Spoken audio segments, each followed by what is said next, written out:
கால் உடைக்கப்பட்ட ஒரு ஆட்டை ஒரு மேய்ப்பன் தோல்ல போட்டு வருவார். அந்த மேய்ப்பன் தோல்ல போட்டு வர ஒரு கேட்பாரு, இது எங்க விழுந்தது, கால் அடிபட்டு கட்டு போட்டிருக்கீங்க, என்ன விழுந்தா? இல்ல இல்ல, காலை நான் தான் உடைச்சேன்றாரு. இவருக்கு ஒரு அதிர்ச்சி, இந்த ஆட்டினுடைய காலை உடைக்கிற அளவுக்கு நீ அவ்வளவு கொடூரமான ஒரு மேய்ப்பனா அப்படின்னு கேட்க அவர் சொல்றாரு, அப்படி இல்ல, இது என் பார்வையில இருந்து கொஞ்சம் தூரம் போயிட்டே இருந்தது, என் வழியை விட்டு நான் சொல்றது கேட்காம போயிட்டே இருந்தது, அதனால்தான் இதுக்கு ஒரு விசேஷித்த கவனிப்பு தேவை, இது விசேஷித்த ஒரு ஆகாரம் தேவை.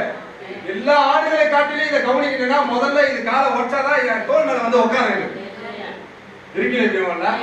அதுக்காக தான் அந்த மேய்ப்பன இந்த காலை உடைக்கிறார். இருக்கீங்களா?